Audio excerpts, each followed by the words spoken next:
I can't hear anything unless somebody else does. I cannot hear someone. I can hear. Tonight's shir Good. brought to you a little bit later than normal. We might have had some technical issues. I don't know what it is. Is titled "The Clash of Shabbos with the Mishkan." Apologies for this late start. I'm not sure exactly what happened here. Hashem says to Moshe, saying, "Ata daber b'nei Yisrael lemar," and you speak to the children of Israel, saying, "Ach es Shabbosai tishmoru," but my Shabbos you shall keep. Ki oisi b'nei v'neichem, it is a sign between me and you. L'derosechem, lodas, to know ki ani Hashem hakadishchem, that I am Hashem who makes you holy. So here is the mitzvah of Shabbos, but it's unusual because it's introduced with the word v'ata. That is quite unusual, v'ata.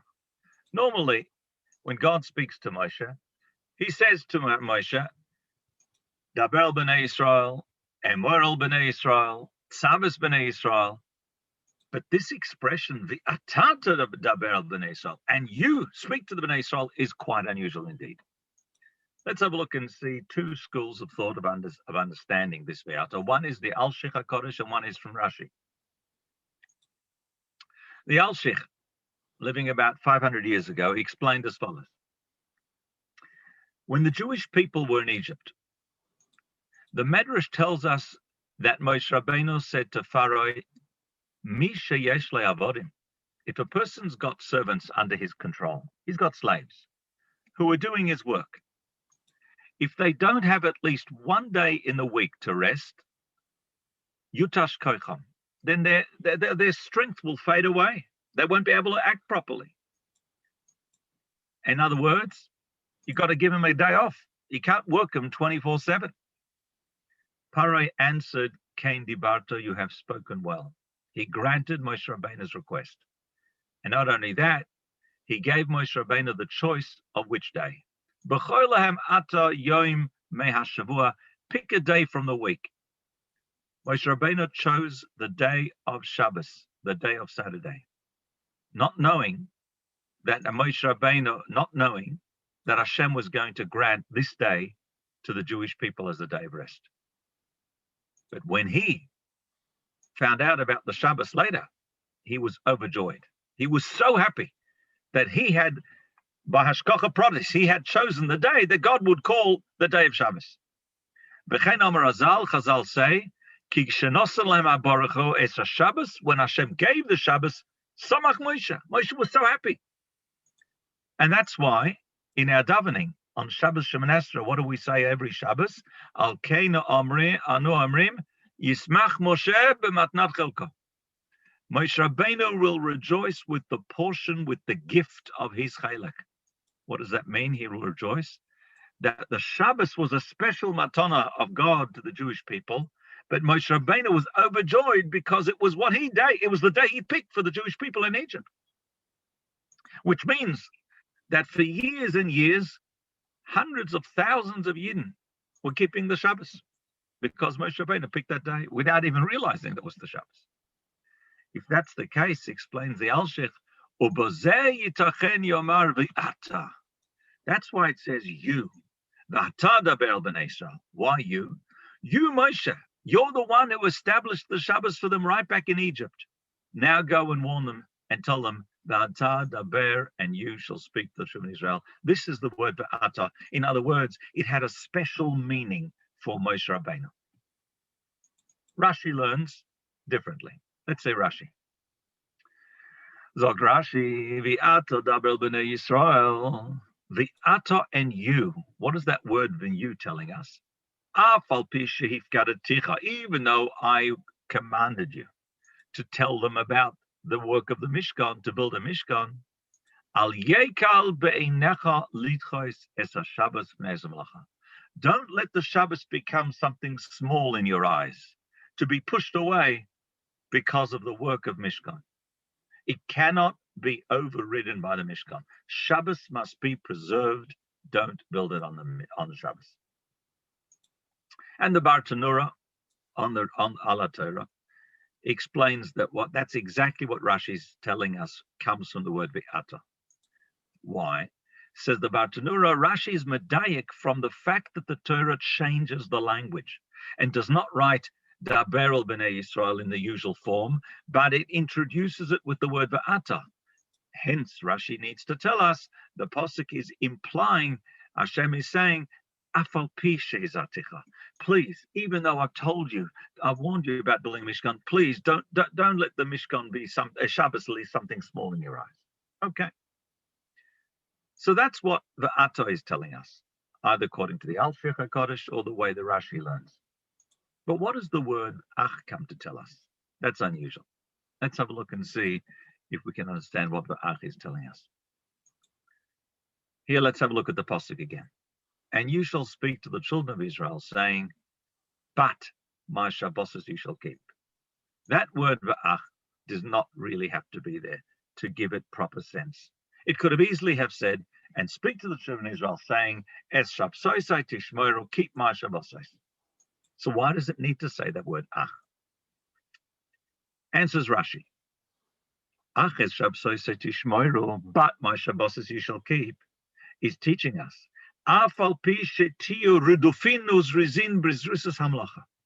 Even though you will be running and chasing and with the eagerness of doing the work, don't let Shabbos get pushed aside. Shabbos al tidachem epaneh.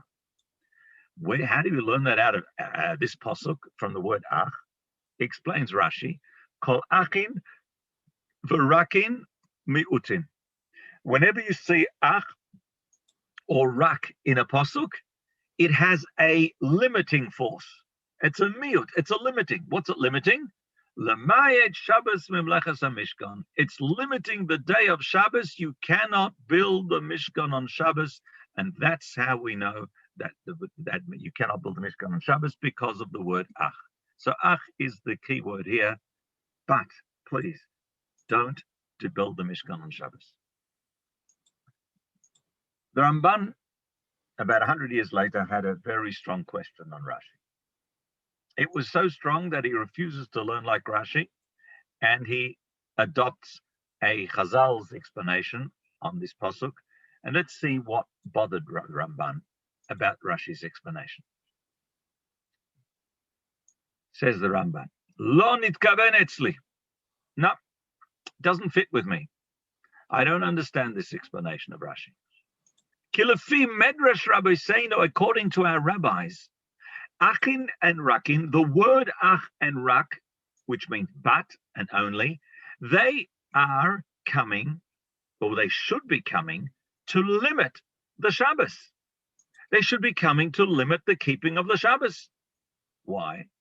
Because whenever you see these limitation words used, these limiting words used, it always limits the mitzvah that it's mentioned with. And where is the word ach appearing, says the Ramban? The word ach appears with the words es Shabbos tishmoru. You shall keep my Shabbos. So therefore, the logical explanation should be that the ach is limiting the keeping of Shabbos. The im tidrosh lemiut be'inyan melachas hamishkan. And if you're going to do and say that the miut applies to the Mishkan, then it should be mutter to do it on Shabbat. Then it would be mutter. That's how it should be. In other words, according to the Ramban, the word, the aleph here, should really be telling us, keep the Shabbos less, not keep the Shabbos more. Because the word ach is a limiting point. A limiting what? Limiting the mitzvah Shabbos. But the way that you're learning Rashi, how is Rashi learning? He's learning that what? That the pasuk is telling us not to build a Mishkan on Shabbos. What's being limited? Shabbos or the Mishkan? Clearly, the Mishkan is being limited.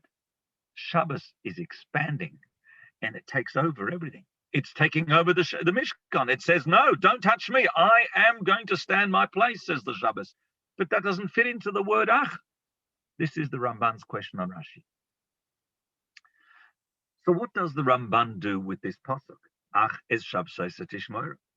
If he says it's not teaching us to stop work on the Mishkan on Shabbos, So what does it teach us? How is it limiting the Shabbos? Says the Ramban, what is this limitation coming? It's coming to actually limit the Shabbos. It's telling us there are times that you don't observe the Shabbos, violate the Shabbos. When is that? One example is a bris milah. Normally, it is forbidden min Torah to make a wound on Shabbos. You're not allowed to let blood on Shabbos. But for a milah, bris milah, on the 8th day, yes. Or to save a life, pikuach nefesh, and similar things, which are doichenes of Shabbos. They override the Shabbos. And indeed, that's exactly how the Gemara Yuma learns it, says the Ramban. Minayin, from where do we know that even a safek nefashos, even if you're a doubt whether you can save a life, but there's a slightest doubt. Where do you know that it's doichel the Shabbos, that it overrides the Shabbos?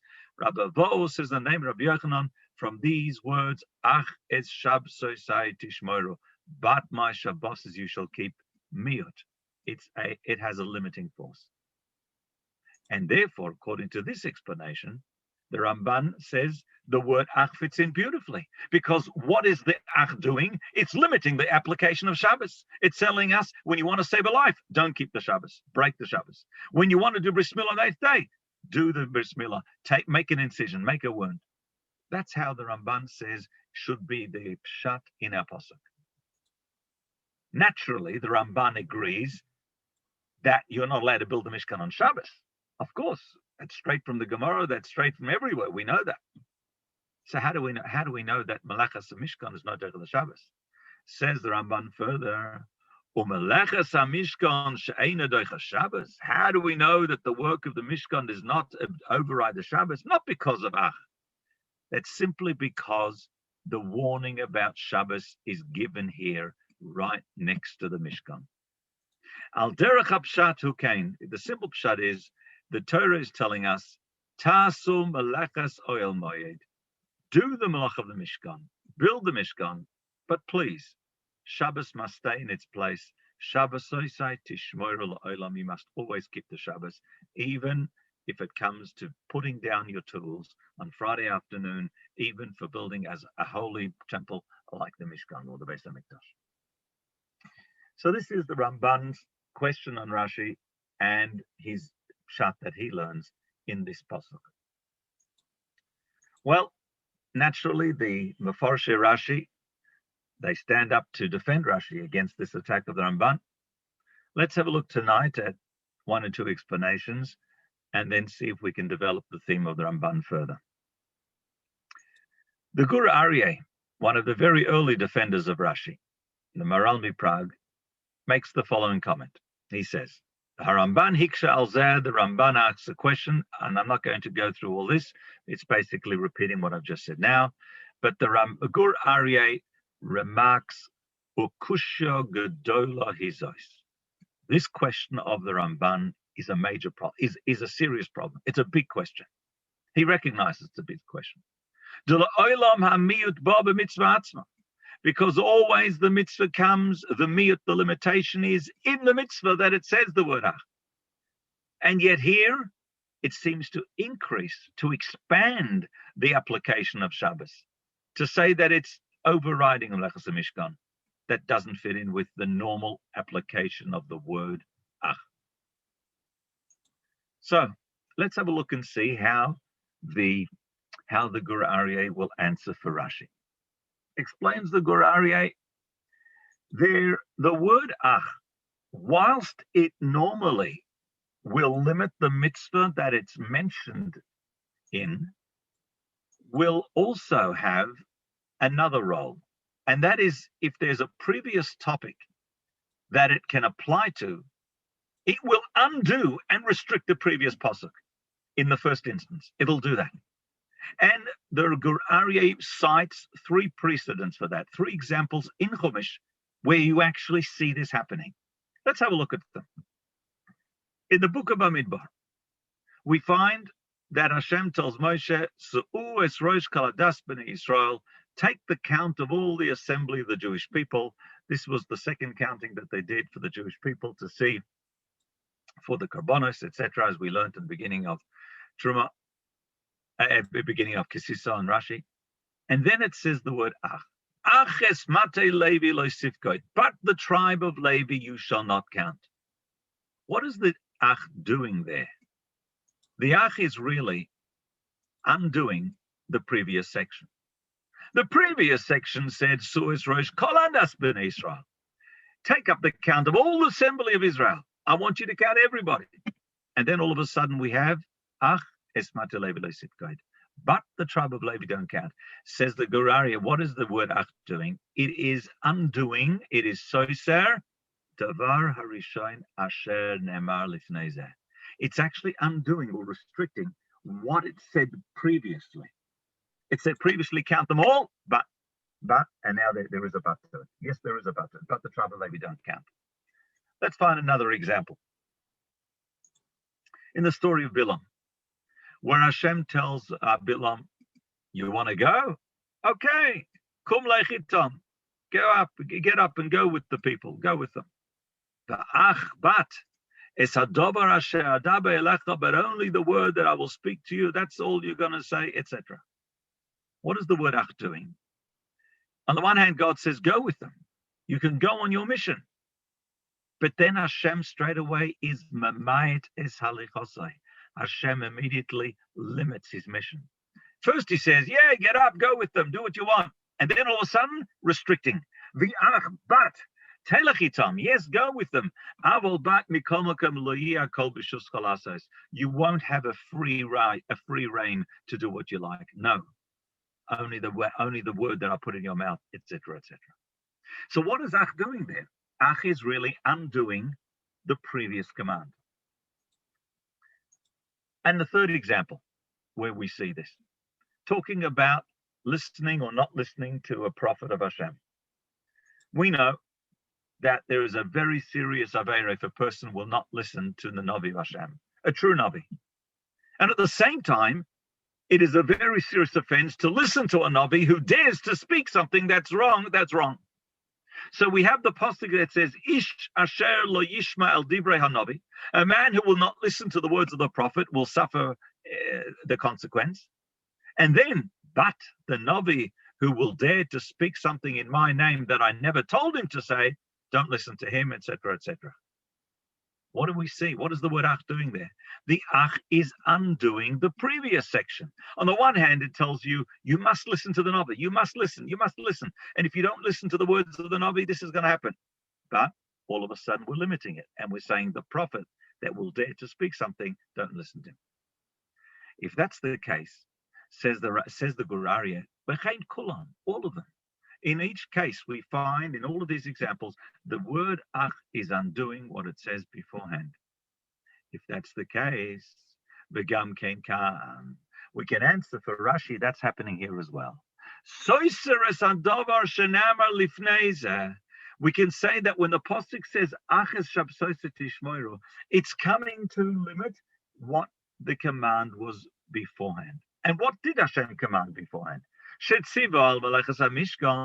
Before that, we have all those commands about building the Mishkan. And after that, we say, but my Shabbos you shall keep. What are we limiting? We want to limit the Malachas HaMishkan. But Hashem is telling you, I've told you to build the Mishkan, but please keep the Shabbos.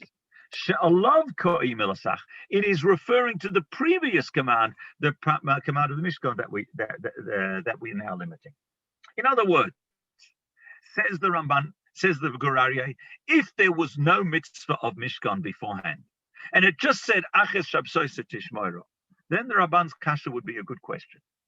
The word Ach could only have one reference. It's referring to the mitzvah in which it's stated. It's stated by Shabbos, it must be limiting Shabbos. That was Ramban's question. Says the Guraria, but here it can have application to a previous section. And where it does have application to a previous section, namely the Mishkan, that's exactly what we will do. As we have precedents, we have so many examples already. And therefore, Rashi is absolutely entitled to say that the Ach here is in fact limiting the building of the Mishkan and saying, don't build the Mishkan on the Shabbos, not expanding it. We are expanding the Shabbos. There's nothing wrong with that because the Ach refers to the limiting the previous section.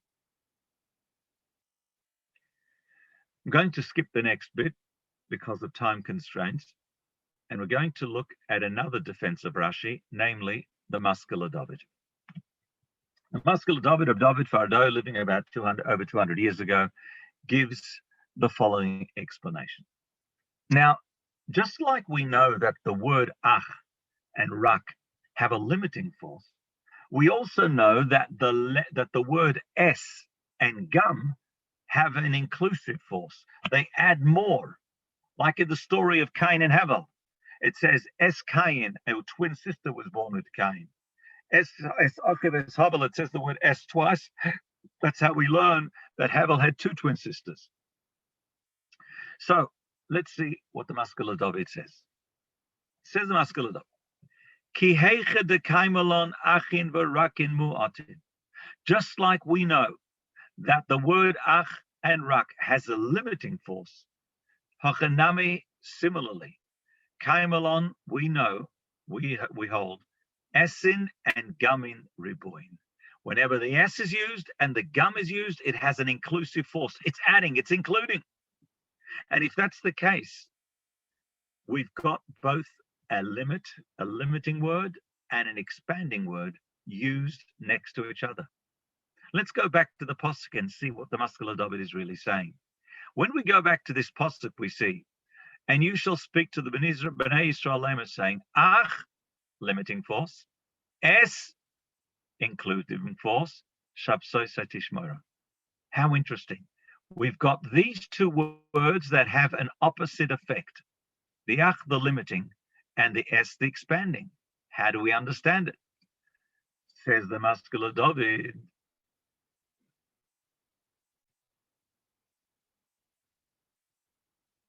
Hachikamar kra. This is what the Pasuk is telling us. Ach lashon miut miutahi. The word ach is a limiting force. It's limiting the Malachas HaMishkan. Because the Pasuk wants to increase and expand the keeping of Shabbos. Lahagdil ma'alasoi, to tell us how great it is. And therefore, if we have the word ach next to the word es, what are we going to do? So therefore, what the Torah is telling us to do is, put the ach on the Mishkan. Litein amiyat b'Mishkan. We're going to diminish, we're going to limit the Mishkan. Don't build it every day on the week. Loma to tell you Shabbos, that it doesn't override the Shabbos. But the word ach appears next to the Shabbos. Says the Maskil David, no, it doesn't. It appears next to the word es, which is next to the Shabbos. And because es has an inclusive force, therefore I use the word es to increase the Shabbos and apply it that it overrides the Mishkan. I use the word ach beforehand to say limit the Mishkan in the previous section. Brilliant defense of Rashi, the way the Maskil David understands it. But the Maskil David is bothered by something else. And in fact, he asks this question not so much in Parshas Sisa, but he asks it in Parshas Vayakel. But with your permission, we're going to discuss it here. It's very relevant to this discussion of the clash with the Mishkan and Shabbos. Later on in Vayakel, Moshe Rabbeinu gathers the Jewish people. He tells them the Mitzvah of Shabbos, and then he goes on to talk about the two Parshas of Vayakel Pekudei, which will tell about the Mishkan. And again, our rabbis tell us it's because you should not think that the Mishkan overrides the Shabbos. And we see this in a number of places. But the question that the Maskil David raises is, why would you ever think that building the Mishkan overrides the Shabbos? We have a rule. A mitzvah saseh, a positive commandment, can overrule another positive commandment. It can overrule sometimes a negative commandment. But there's no way that a mitzvah saseh can overrule an aseh and a lo saseh. If there's a particular mitzvah that's governed by a positive and a negative, that's powerful. And a simple mitzvah of a positive mitzvah cannot override it. Asks the Maskil David, isn't Shabbos both a positive and a negative command? Shabbos is a mitzvah say. You have to keep the Shabbos. Zochor es yom Shabbos l'kadshay. There's the Zochor part of the Shabbos. Keep it holy. Kadsheyo, make it holy. And it's also a negative command. Lo ta'aseh malacha. Don't do any work. If that is the case, Shabbos being governed by both a positive and a negative command, how would you ever think that it could be overridden by the Mishkan, which is only a positive command? But also mikdash, they shall make me a mikdash. There's no negative command associated with the building of the Mishkan. And if that's the case, why do I need psukim and drashim and medrash and Gemara and Rashi to tell me that oh, you can't build the Mishkan on Shabbos? Why would you ever think so? So Maskil David has, again, a very nice answer. And he says this, as I said, in Vayakal. He says like this. He says as follows. What do we know about the avodah in the Mishkan? What do we know about the daily sacrifices that were done? The korban tamid that was brought once in the morning, once in the evening, the lamb that was the continual offering. Was that done on Shabbos too? And the answer is yes. Yes, the korban tamid was brought every single day of the year. Shabbos, Yom Kippur, weekday, non-weekday, Rosh Chodesh, didn't matter. In fact, not only did the service of the korbanos continue on Shabbos, but they actually offered more korbanos on Shabbos than during the week. On Shabbos, we daven a musaf because of that. What does the musaf mean? Musaf means additional. We have additional prayers on Shabbos because we have additional korbanos in the Beis HaMikdash. Now, offering a korban, slaughtering the korban, burning it on the fire, these are violations of the Shabbos under normal circumstances. And yet, the same HaKadosh Baruch Hu who tells us that if a person shechts an animal in Tel Aviv or in Haifa or somewhere down in En Gedi, after being warned by two witnesses, don't shecht it, and he was warned that he can be killed for desecrated the Shabbos. The same HaKadosh Baruch Hu tells us that in the Mishkan, in the Beis HaMikdash, you must offer the animals on Shabbos. You must shecht it and burn it. Ironical. Says the Maskil David, since the building of the Mishkan was to have a place for the avodah in the form of korbanos, and the korbanos itself does override the Shabbos, we might have thought, you know what? Maybe the building of the Mishkan also overrides the Shabbos.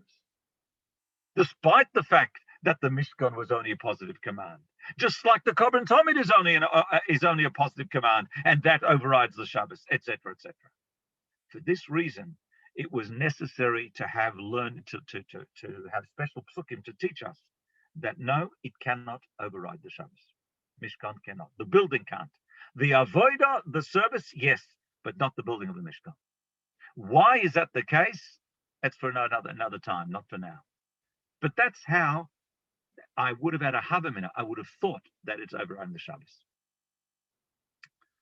In Hamor Shabbatori, he quotes the Rabbi from a Sisa, who asks the same question as the Maskil David, but who asks another question as well. Let's have a look at the two questions asked by the Rabbi on this posuk, on this topic. Number one, why would you think that building the Mishkan overrides the Shabbos? Isn't Shabbos both a positive and a negative command? Mishkan is only a positive command. Same question that is asked by the Maskil David. And by the way, others asked this question as well. But the second question, which is a very interesting one, is why do we need two drashot, two separate teachings, telling us the same halacha, namely that the Mishkan cannot override the Shabbos? One source comes from V'ata daber b'nei Yisrael, and you speak to b'nei Yisrael, and the second one from Achas Shabsai Tishmoru. Let's have a look at that Rashi again. V'ata daber b'nei Yisrael, says Rashi. Why does it say V'ata? Even though I've told you to command them about the Mishkan, don't let the Shabbos be something small. Al yekal, don't let it be small in your eyes to be overridden because of that work. Okay, so we know the importance of telling them about the Mishkan. And then we get to Aches Shabsosai Tishmoru, the next part of the pasuk. But my Shabbos you shall keep, even though you'll be anxious and eager to build the Mishkan. You'll be so eager. Oh, don't override the Shabbos. Ach is a miut, comes to exclude the Shabbos. Okay, but isn't that really repeating what we already know from up here, from Ata Dabel B'nei Israel? What is this extra Aches Shabsosai Tishmoru? So the Rebbe says the following answer, which really answers both questions. The way the way the Havamina was never a thought that Shabbos would be pushed completely aside to give way for building the Mishkan. That was never contemplated. Rather, there was a possibility, as Rashi puts it, to be makel, to be lenient with regard to the Shabbos. There may be corners cut. There may be different things that, maybe we could do on the Shabbos itself. But why? Why would we think that? And here we have two factors that could have brought this about, that might have made us think it. And it's from two different perspectives. One is from Moshe's perspective, and one is from the Yidden's perspective. From Moshe's perspective, the mitzvah to build the Mishkan was unique. In Vayakel, he is told to gather, he gathers every single Jew, man, woman, and child, to tell them about the Mishkan. This is the day that God's been waiting for, to launch his place, his home, etc. And he's told to tell the Yidden, every single Jew has to hear this mitzvah.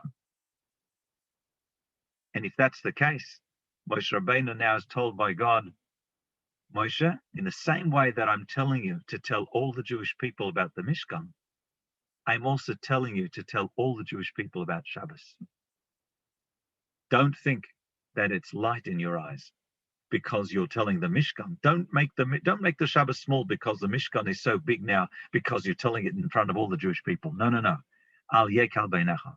How beautiful that Rashi uses the words, or Chazal maybe use the words, al yekal beinecha, your eyes, singular. Why singular? A reference to Moshe Rabbeinu's perspective. His perspective, his transmission of the Mishkan was done in such a unique manner. He needed to be reassured and to be encouraged, and then said, Moshe, in your eyes, don't make the Shabbos small. Even in regarding to be makel, even regarding to be lenient. As Rashi, in fact, uses the word yekal, lenient. But then there's the perspective of the Jewish people. From the Bnei Yisrael's perspective, there was something else that was pressing upon them to have the Mishkan built quickly. And what was it? The Bnei Yisrael saw the Mishkan as the ultimate sign of God's forgiveness for the Egon. And therefore, there was a frantic effort to build it. And look at the words that Rashi says. This is not singular. This is plural. This is referring to the Jewish people in general. You, the Jewish people who are waiting and want to see ultimate sign of God's forgiveness, you may, in having that frantic effort to build the Mishkan, the Jewish people may therefore come to Echel Shabbos. And therefore, how appropriate to see the different words, the language used in the second part of the Rashi of Ach es Shabsoset Ishmoro. Ach es Shabsoset Ishmoro. Afal Pishatir Dufin, even though you're chasing, you're eager, don't let the Shabbos be overridden. And this is, as I said, a message for the Jewish people, in addition to the message that was given to Moshe Rabbeinu. I said that we're going to come back to the Ramban's explanation. We've dwelled tonight in the majority of the shir has been in defending Rashi and understanding Rashi in terms of the limud of Aches Shabsoset Ishmoro. However, we do remember that the Gemara learned from the words of Aches Shabsoset Ishmoro that Pikuach Nefesh is Doicha the Shabbos. And we learned that in the pasuk from Ach. In fact, the Ramban says that's the simple explanation too. Rashi says, no, it's not the simple explanation, but no one can argue that the Gemara Yuma does bring that drasha. As we said before, where do we know that the Safek Nefesh is Doicha Shabbos? We know it from Aches Shabsoset Ishmoro. We are limiting the Shabbos, break the Shabbos when it comes to saving a life. No question, everyone agrees to that. That's a Gemara. However, what's fascinating is to look at the reason. It says, Aches Shabsoset Ishmoro, but my Shabbos you shall keep. From which we learn, Pikuach Nefesh is Doicha the Shabbos. And then it finishes off saying, Lodas ki ani Hashem mekadishchem, to know that I'm Hashem who makes you holy. Now, the way that Rashi learns that Shabbos is being expanded here, we're not talking about being allowed to desecrate the Shabbos for Pikuach Nefesh or for Bris Milah. The pasuk seems quite understood. My Shabbos you shall keep. It is a sign between me and between you. I want the world to know that you, the Jewish people, are the only nation that rests on the day that God rested when he created the world. Beautiful. Lodas ki aneshim mekadishchem. In fact, Rashi says that Lodas does not go on the Jewish people, it goes on the non-Jewish people. I want the non-Jewish world, says Rashi, Lodas ha'umois. I want the world to know that when it comes to Saturday, it comes to Friday afternoon, the Jew goes home because it's the day of rest. Whose day of rest? God's day of rest. But look, the Jews are keeping it. I want them to know. Ki aneshim, I hold you holy. But if I learn like the Ramban's learning in the Pshat, or like the Gemara learns in the Chazal, in Yoma, that Achis Shabsosai is telling me that you have to break the Shabbos for the Pikuach Nefesh, to break it for Bris Milah, then how does that fit in Lodas Ki Aneshim HaKadishchem, to know that I'm making you holy? How do we understand those last words? So here we're going to conclude tonight with the explanation of the Chassam Sofer, one of the very, very beautiful pieces that he has on this Ramban, or this Pasuk in Aneshim HaKadishchem.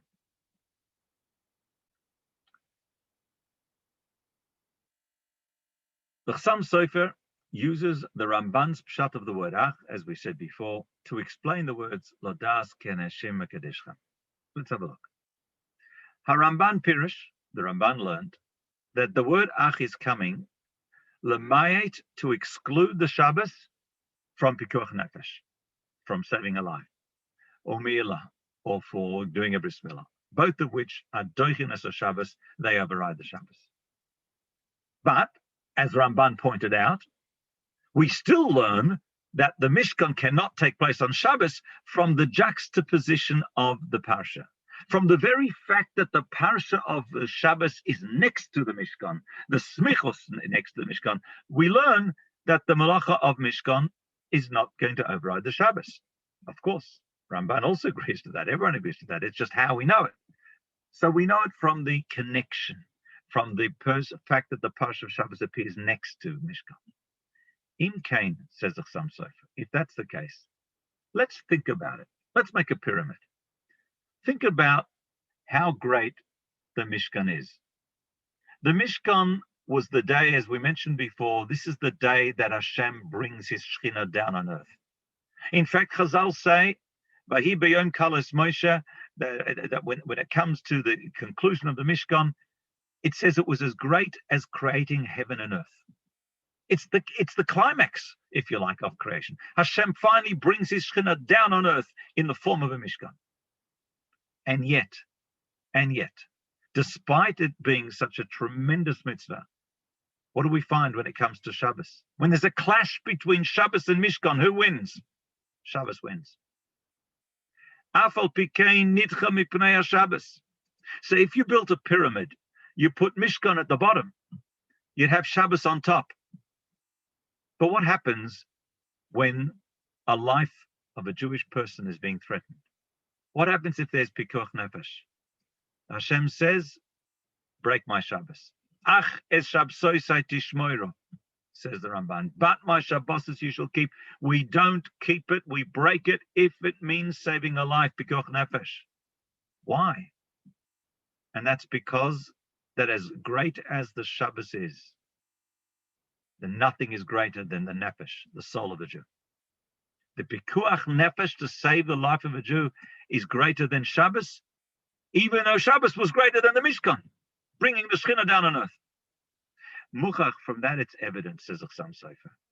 Ki gedoyla kedushas Yisrael, that the kedusha of a Jewish neshama is so great, is so powerful. It is so choshuv be'enei Hashem nefesh Yisrael mishabbos, that the soul of a Jew is greater in God's eyes more than the Shabbos. Umikolshken, and how much more so, more than the binyan of the Beis HaMikdash, which was even less than the Shabbos. What does it demonstrate? It demonstrates kama azza avas HaKadosh Baruch Hu Yisrael. It shows how strong the love of Hashem is for the Jewish people. The Samach Shmir Shabbos Acham Nisa Mishkan. On the one hand, it puts the Mitzvah of Shabbos after the work of the Mishkan, to tell us that Shabbos overrides the Mishkan. That's how Ramban learns. And nevertheless, that little word ach is there to tell us that however great I told you Shabbos was, pikuach nefesh is doicha the Shabbos. What does that tell you about the Jewish soul? It tells you, Lodas, I want you to know, says God, Ki ani Hashem mikadishchem, I hold you more Kodesh than anything.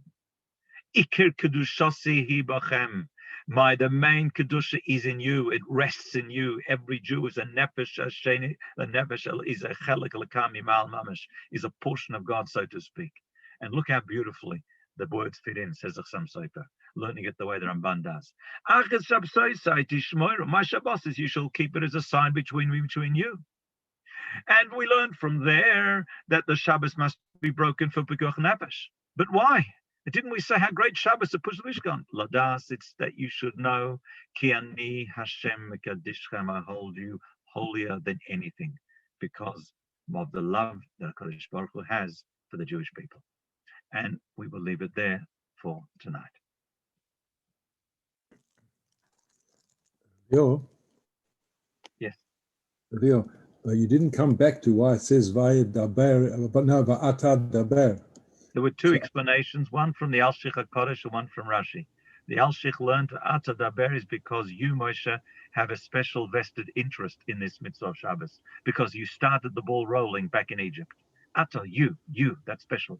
According to Rashi, it's telling us you might think that you could take a bit of shortcuts around Shabbos because you realize how great the Mishkan is, having given it in front of all the Jewish people. That's the Ata. And that's why we had two different Rashis, one the way that Moshe's perspective, one from the Jewish people's perspective. Can it also be Ata is that Ata is everything from Aleph to Tav, like in Et. Includes the fact that there's an Af and an Et, and the Hey refers to the Jewish people. Okay, very good. If you write your own sefer, you'll have to include that. I haven't seen that chapter. Well, I think it goes back to the previous Parsha where it says Ata v'tzaveh. Okay. Yes, so yes, I agree. It's a connection. There is a connection. When it says the essence of Moshe, like the Rebbe says, I think it also means not just the essence of Moshe in his essence, but that he represents, and he would only ever have the Jewish people from Aleph to Tav being holy, and it refers to all the Jewish people rather than to necessarily his essence per se, but to all the Jewish people. In this way, it's referring to, looks like the Metaltalim and the Beis HaMikdash. So this is referring to the condition. Look, that's fine. That's fine. Maybe you should write this down there. Well, Let's go. Thank you. I didn't catch you during the week. I would have said it to you. No problem.